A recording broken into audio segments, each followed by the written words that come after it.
కోయ ఎల్లమ్మ తల్లి జ్యోతిష్యాలయం ఎక్కడెక్కడ ఉన్న వారికైనా ఫోన్ ద్వారానే జ్యోతిష్యం చెప్పబడును. విద్య, ఉద్యోగం, వ్యాపారం, ప్రేమించిన వారు దూరం కావడం, భార్యాభర్తల మధ్య గొడవలు, అత్తాకోడళ్ల మధ్య మనస్పర్ధలు, కుటుంబ సమస్యలు, ఆర్థిక సమస్యలు, పెళ్లి కుదరకపోవడం, సంతానం ఆలస్యం కావడం, స్త్రీ పురుష వశీకరణం, చెడు ప్రయోగ నివారణ మొదలగు ఎటువంటి సమస్యలకైనా పరిష్కారం చూపగలరు. స్త్రీ పురుషులకు ఎటువంటి సమస్యలు ఉన్నా నమ్మకంతో కాల్ చేయండి.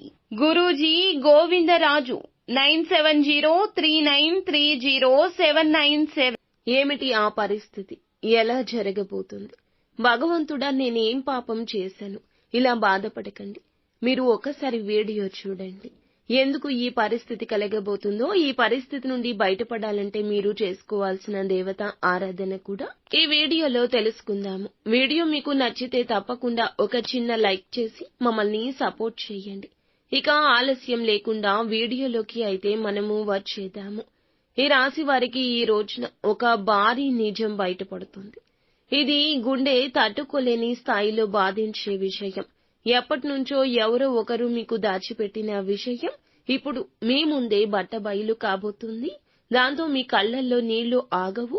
ఇది వ్యక్తిగత జీవితానికి సంబంధించిన విషయం కావచ్చు. కుటుంబం, ప్రేమ లేదా మనసుని బాధించే ఏదైనా ఒక సంఘటన పునరావృతం కూడా కావచ్చు. మీరు ఒకరినొకరు ఎంతగా ప్రేమించుకున్న ఆ బంధంలో ఒక పెద్ద మోసం బయటపడే అవకాశం ఉంది. గతంలో జరిగిన ఒక విషయం ఇప్పుడు తెలిసి వారిని పూర్తిగా నమ్మలేని విధంగా మీరు భావిస్తారు. ఈ యొక్క ఆవేదన రాత్రి వేళల్లో ఎక్కువ తీవ్రతరం అవుతుంది. కుటుంబంలో ఒకరికి జరిగిన ఒక తగాద, ఒకరితో మీకు జరిగిన సంభాషణ మిగతా కుటుంబ సభ్యులందరిలోకి చూపించి వ్యాపించి పెద్ద సమస్యగా మారుతుంది. వృద్ధుల ఆరోగ్య విషయంలో ఏదో ఒక ఆందోళనకరమైన వార్త రావచ్చు. ఇక మీ ఇంట్లో గతంలో దాచిపెట్టిన ఒక గుట్టు ఇప్పుడు బయటపడే అవకాశం ఉంది. మీరు ఎంతో ఆశగా ఎదురు చూసిన ఒక ప్రమోషన్ లేదా ఛాన్స్ ఇంకొకరికి వెళ్లినట్లు తెలిసి తీవ్రంగా మదనపడతారు. కార్యాలయంలో ఎవరో మీ పైన విమర్శలు చేయడం లేదా అభద్రత కలిగించే పరిణామం చోటు చేసుకోబోతోంది. ఇక ఉదయం నుంచి రాత్రి వరకు చిన్న విషయానికి మనసు ఉద్వేగంగా మారుతుంది. నమ్మిన వాళ్ల ప్రవర్తన చూసి మీ గుండె మీద గాయం పడినట్లవుతుంది. ఎందుకు ఈ జీవితం ఇలా మారిపోయింది అనే భావన వచ్చి ప్రమాదం కూడా ఉంటుంది. ఈ సమయంలో శనీశ్వరునికి పూజలు చేయడం మంచిది.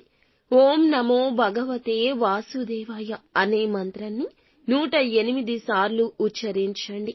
ఇక మీ యొక్క భద్రత కోసం అవసరమైన అనుబంధాలను తొలగించండి. అనవసరమైన అనుబంధాలు ఈ రోజున తొలగించండి. ఈ సమయంలో ఒంటరిగా ఉండడమే మేలు. ఎంత కఠినంగా ఉన్నా ఈ సమయంలో మీ జీవితంలో ఒక బలమైన మలుపు కలుగుతుంది. నిజాలు తెలుసుకున్నాక బాధపడతారు, కానీ అవి మీకు రక్షణ అవుతాయి. 100% నిజం తెలియడమే మంచిది. నష్టం కలిగిన ఉపశమనం కూడా కలుగుతుంది. నిత్యం దుర్గాదేవి ఆరాధన కూడా మీకు మేలు కలగచేస్తుంది.